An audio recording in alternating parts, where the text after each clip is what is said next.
Chapter 3. The Girl Who Wins. Being an attractive girl whom all men like is not exactly the same thing as setting about deliberately to win some one man's heart. It has been said that the girl thinks of matrimony before the man does.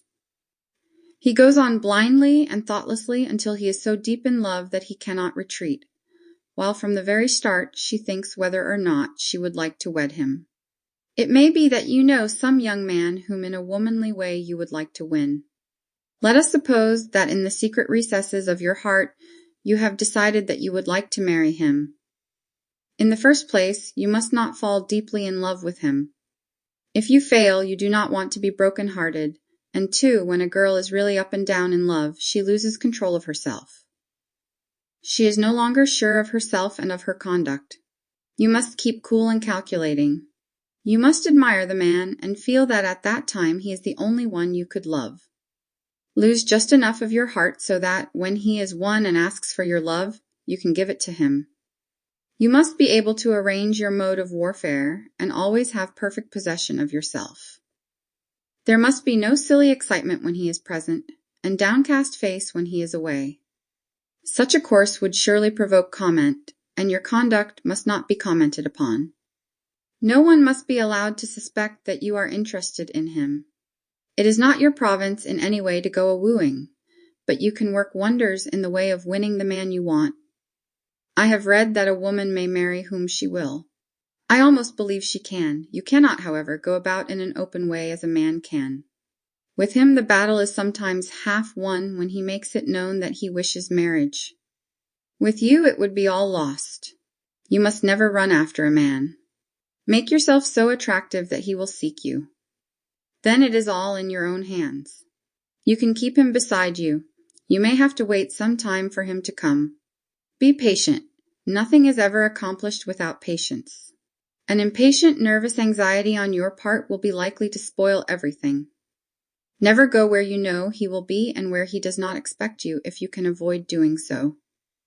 Better, by far, let him miss you where he anticipates seeing you than to see too much of you. His disappointment will show him how much he is interested in you. Do not hesitate to let him see that you have a modest, maidenly interest in him. Men like that. It must be done in a retiring way, as if you did not intend to have him see it, but could not help yourself. While a man will boast of a girl running after him, this little secret of yours, which by his acuteness he has discovered, he will keep sacredly to himself. The very modesty with which you try to veil it will heighten its value in his eyes. Do not hesitate to let him see by your greeting that he is welcome. I do not mean that you are to be effusive. It is done by your smile, your look, more than by words.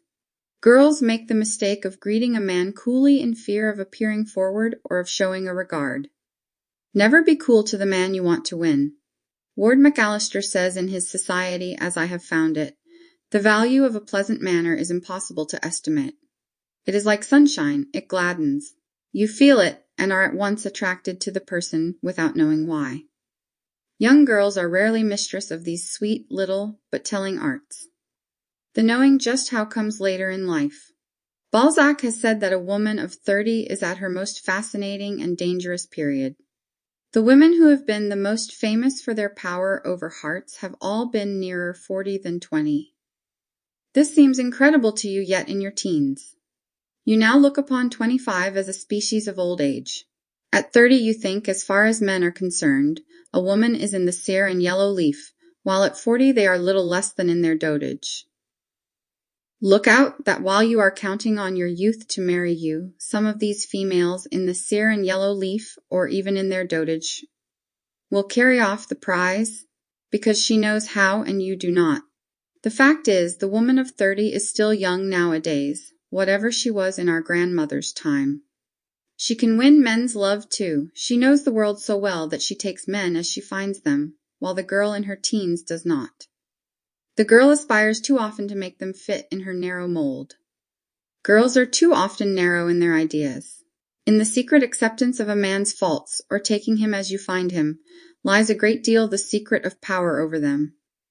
You girls are too sure of yourselves, too fixed in your opinions, too certain that you are right and that others are wrong. You are too anxious to set a man right. They have a way of their own of not wanting to be set right. They never want to be corrected. If they are wrong, their ignorance is bliss to them. Girls have little charity. They are generally hard in their judgments of everything and of everybody. They take delight in showing off what they know and making a man feel like a fool. A man never allows the same girl to make him feel like a fool twice. Once is enough for any man. He seeks the society of another straightway.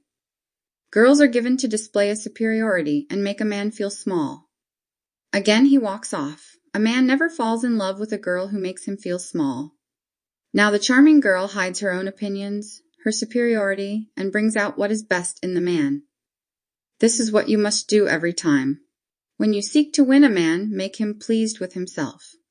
The better he is pleased with himself, the better he will like you. This is not done by bold, outspoken flattery, but by adroitly showing him his own best side. If you have to touch his tender places, do it with a soft hand that will soothe instead of wound. A man likes a smart girl. Your smartness or your brilliancy must, however, be kept in the background. You must not use it to dazzle him, but to make him feel that he is brilliant. If he is witty, never try to be more so than he is. If he is highly educated and you are more so, still be willing to be instructed by him. Never aspire to teach him. A man does not want to be set right by a woman. If he is a talker, so manage that he will do all the talking, if he wishes to, while you are the interested listener. I do not mean that you are to be mum. You are to be so interested that you cannot help sometimes breaking in.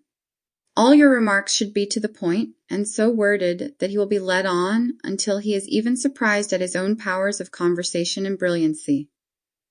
There is no surer way than this to keep him at your side. If he looks at his watch, it will be to see how much longer he can remain with you, not because he wishes to hurry away. When he finally must leave you, he will have so much better an opinion of himself that he will be quite a new man. His thoughts of you will be most flattering.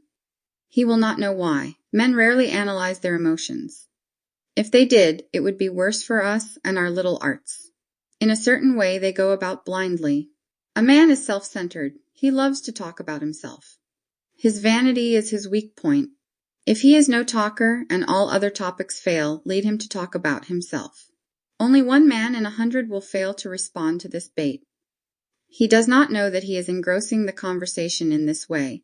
He only knows that you are delightful.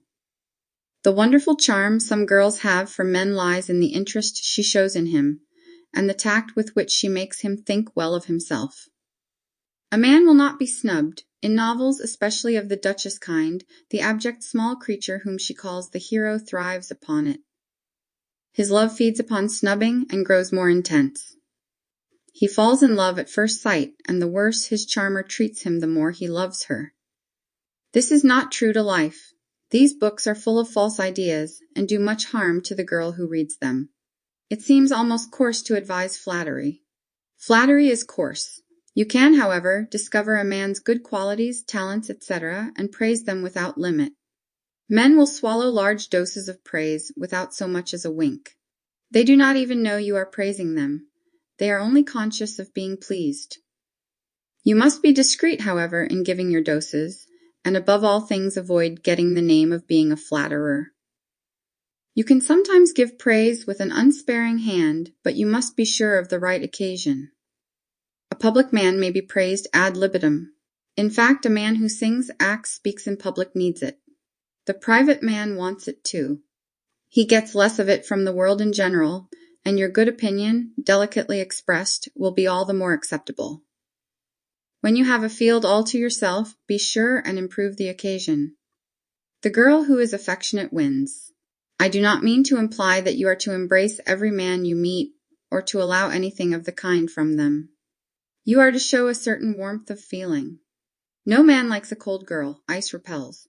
A friend of mine, whose great attraction was her warmth of manner, mowed down hearts like 10 pins. Her greeting always was more than cordial. She gave almost an affectionate grasp of the hand, allowing her hand to lie there a mere shadow of time, while her beaming smile showed her delight at the meeting. There was life and warm blood in the touch of her slender fingers, which made many a man's heart beat quickly for her. She made a man feel that in winning her, he would be winning a loving wife, and that is what a man always wants. Another equally successful girl made the man with whom she was talking feel that he was the only man of much importance in the world. All her interest was in him, just in him. Every look was flattery of the worst kind. We sometimes say that a girl has an indescribable charm and a way with her that no man can withstand. I think her power is simply that she makes a man think better of himself. She gives him a confidence in himself. She makes him pleased with himself. She shows an interest in his greatest interest, himself. Instead of wounding his vanity, which is almost greater than his heart, she flatters it. Men rarely overlook an insult to the former. A girl who has made a man think less of himself may give that man up on the spot. She is crossed off of his books forever. There are occasions when you must exercise a good deal of forbearance with a man if you wish to win him. A man is prone to wander. He may be paying attention to some other girl when you most want him. Although it is very annoying, there must be nothing cold in your greeting when he comes to you again.